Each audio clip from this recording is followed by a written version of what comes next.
Hello guys and welcome back. In today's video we're going to be fitting up a bash plate from Rival Automotive. Alright, so you can get a massive big kit of bash plates to protect different parts of the car. Stock, you just get this radiator plate from Nissan. This is obviously an upgraded one, just a bit thicker. This is the plate we've got here, which protects the sump, which is, it says, the engine plate. So it protects the sump and the underside of the engine. The factory, the Y62 sump sits pretty low on the car. As you can see, it's just here, and it sits pretty low down compared to everything else. This is the stock radiator bash plate, and it's okay, it'll do the job. It's a couple mil thick, but yes, it'll eventually get upgraded with everything else. But for now, my main concern was that sump, because if we hit something on it, it will be a very bad day. And I do not want to be blowing an engine on a brand new car, so this is a very good little mod to do. Now, this is a 6mm thick piece of steel, and it's got this sort of textured silver coating on it. So today we're also going to be giving it a lick of black paint, just to give it that stealthy look. Now, as I said, it comes in a whole kit, so you can protect your diff and gearbox as well. So yeah, eventually I'll do all that, but for now this will be just a nice upgrade to help protect the engine. It comes with all your mounting hardware that you'll need, and obviously your instruction booklet as well. So let's get into painting this. Alright, so when you're looking to paint something up, you need to take into consideration what you're actually painting and what its material is. So this is just a steel plate that has a textured finish. So my paint should stick to this rather well, and obviously it's already been painted before, which is sort of just like an undercoat, and yeah, the paint should actually stick to this quite well, as I said. Make sure it's a nice hot sunny day if you can, and with minimal breeze around so you don't get overspray, and also make sure that your distance that you're spraying isn't too far or too close, otherwise you can end up with running and blotches and it just looks shocking. So using a bit of metal cover epoxy enamel, and just in a matte black, just a bit of super cheap auto special.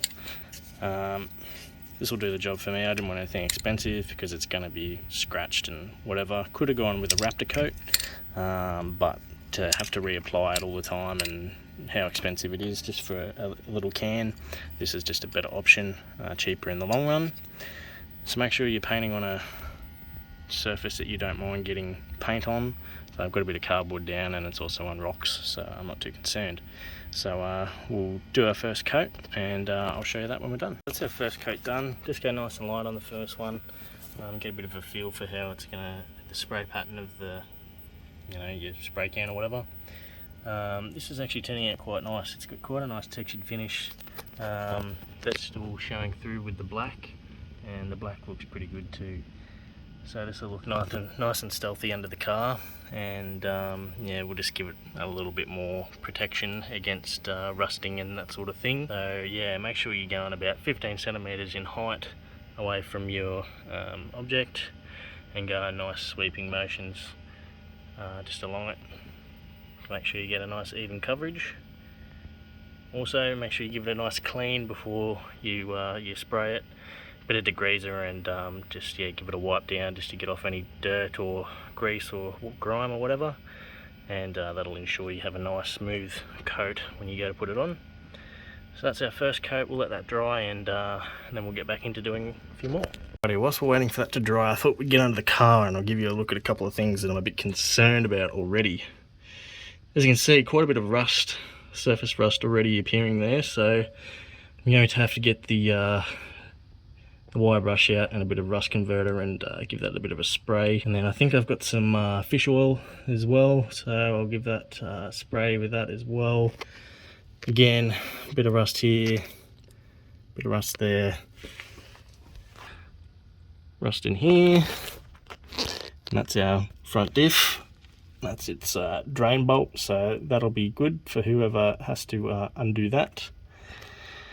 is our CV here. Rust,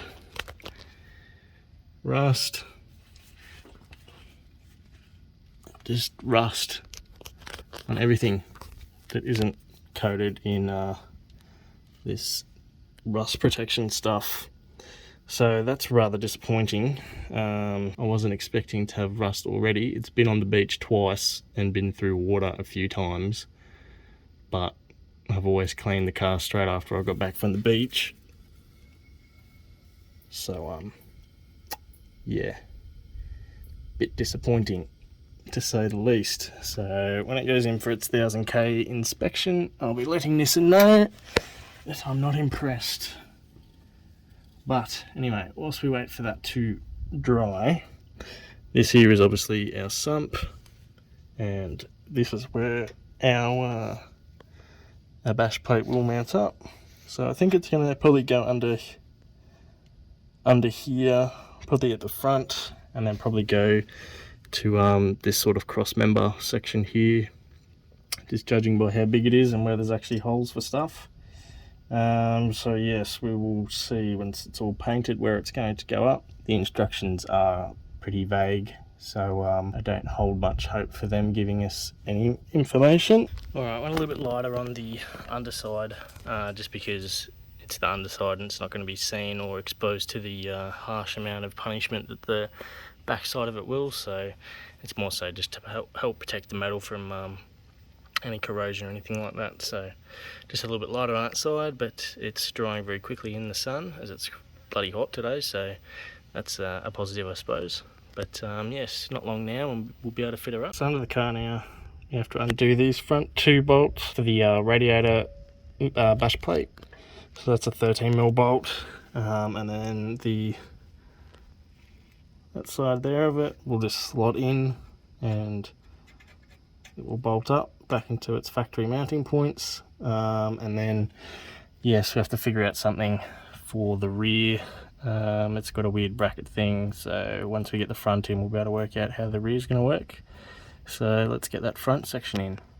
And there we are, we get the rear fitted up finally. So a little bit tricky just because of this here, which has a few lines and stuff. So I found that I just had to unbolt this, which is them bolts there, and then you can get these retaining bits up here so you can actually mount it in.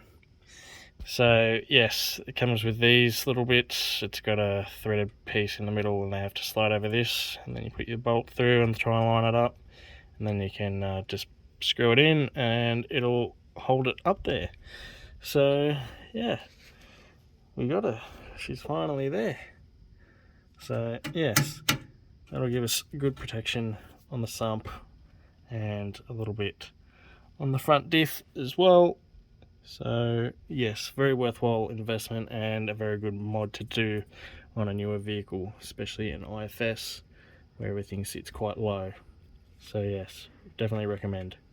Anyway guys, thanks for watching. Hope you enjoyed this quick little video. Don't forget to like and subscribe, and I'll catch you at the next one.